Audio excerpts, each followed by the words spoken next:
My head hurts from the golden circlet bestowed upon me by the goddess of mercy, Guanyin Pusa.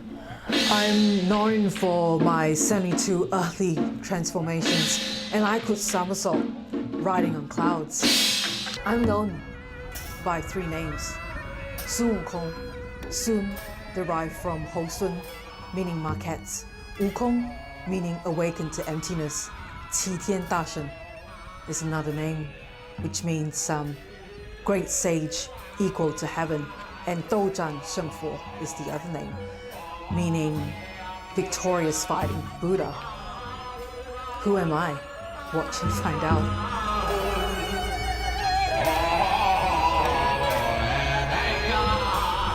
People in Fuzhou, China has started worshipping the monkey god or monkey king or Qi Tian Dashen way before the novel Journey to the West, written in 16th century Ming Dynasty, that actually made this monkey a household name.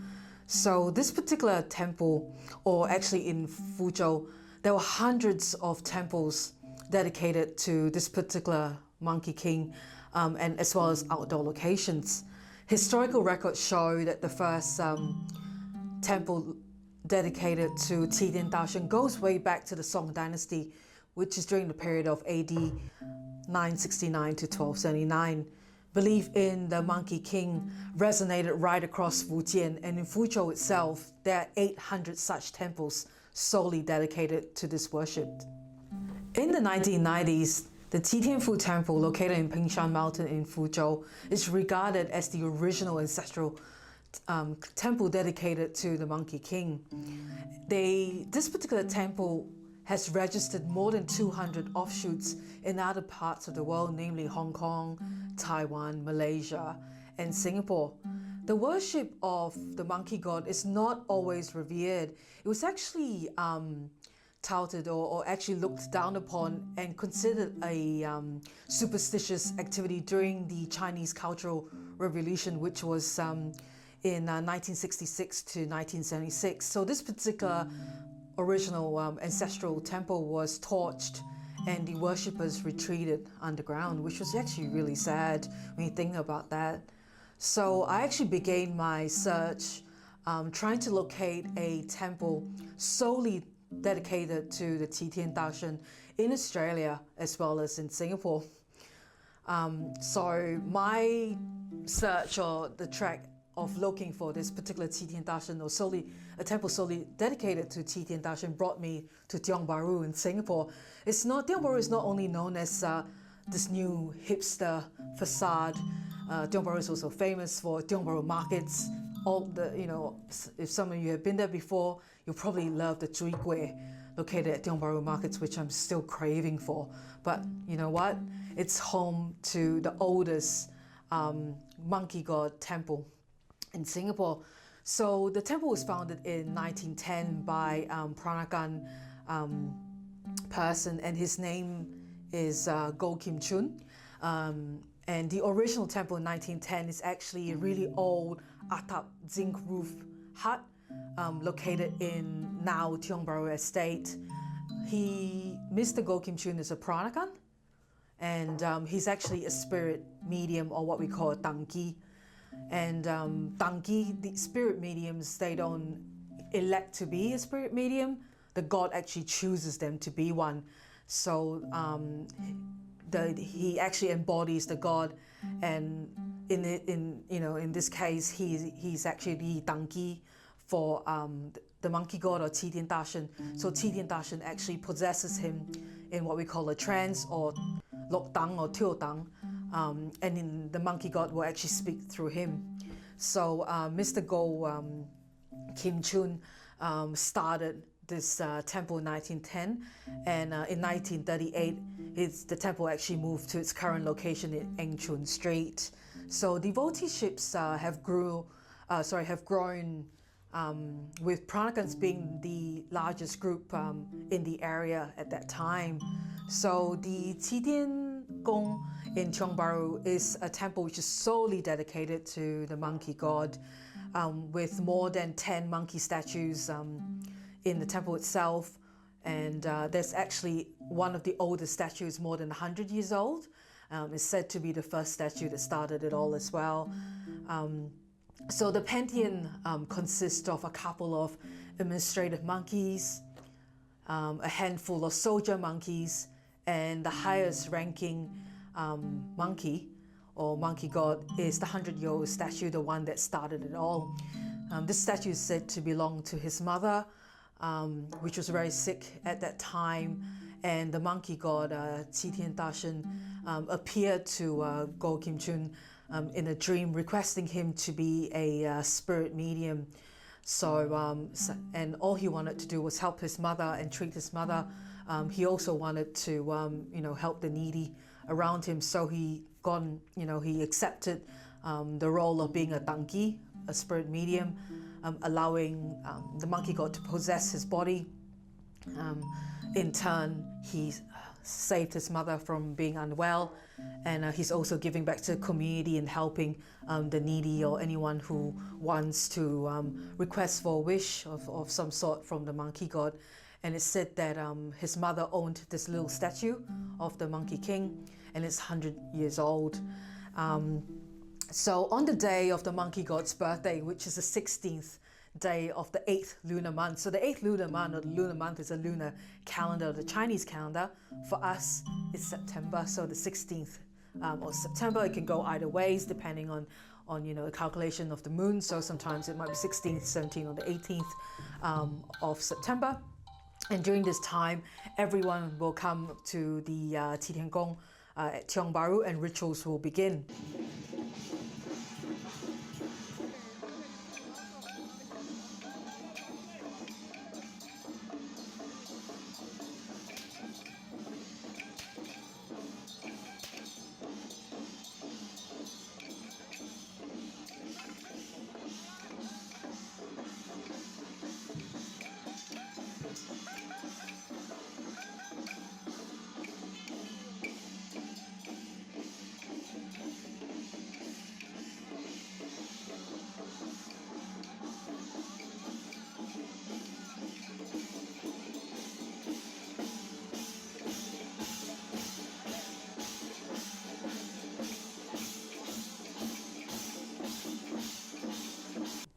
So rituals in sense of, like I've mentioned before, is a trance, which is Tio Tang or Lok Tang, by the spirit medium or Tangki. So he will actually cleanse himself first with, having a bath and cleansing himself, even going into deep meditation a couple of days before to prepare his mind and open up his heart. On the day itself, he'll be cleansing himself with incense papers folded 3 ways and incense.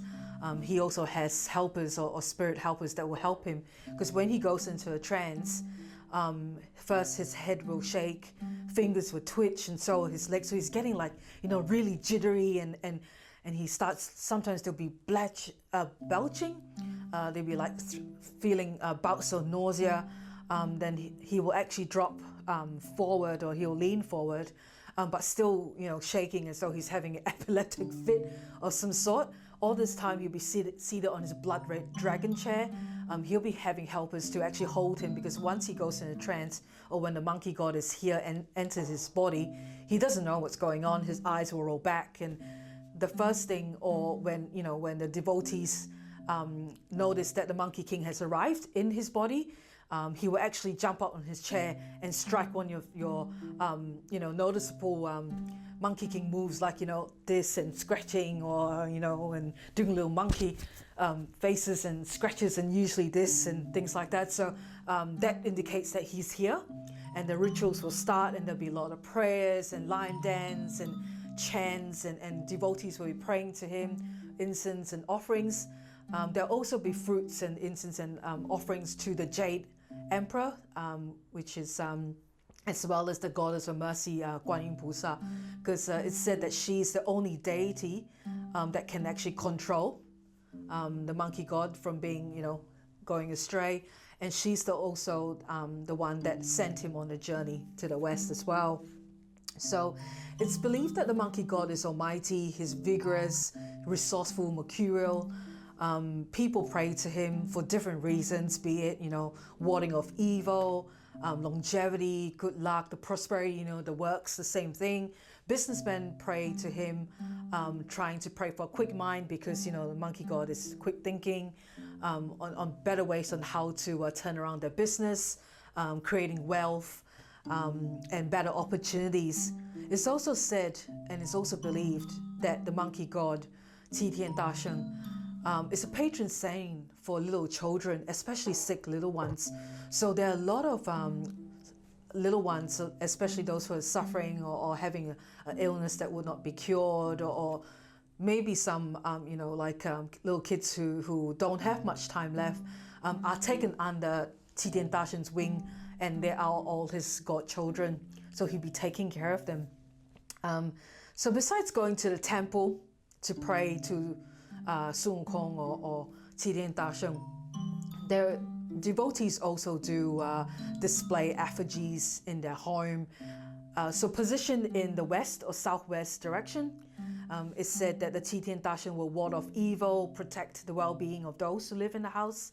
And the quick-thinking monkey is revered by businessmen, especially those who have failed establishments. So it's like if they pray to Qi Tian Da Sheng, it might be a second chance to revive their business as well. So on the topic of Tiong Bahru, it's located in the central district of Singapore. It's one of the oldest public housing estates, or what we call HDB, in Singapore. It's actually built in the 1920s, and now remains the oldest and hipster suburb in Singapore. We've got old hawker centres, but lots of new cool little independent bookstores, furniture shops and cafes and restaurants that pop up throughout Tiong Bahru as well.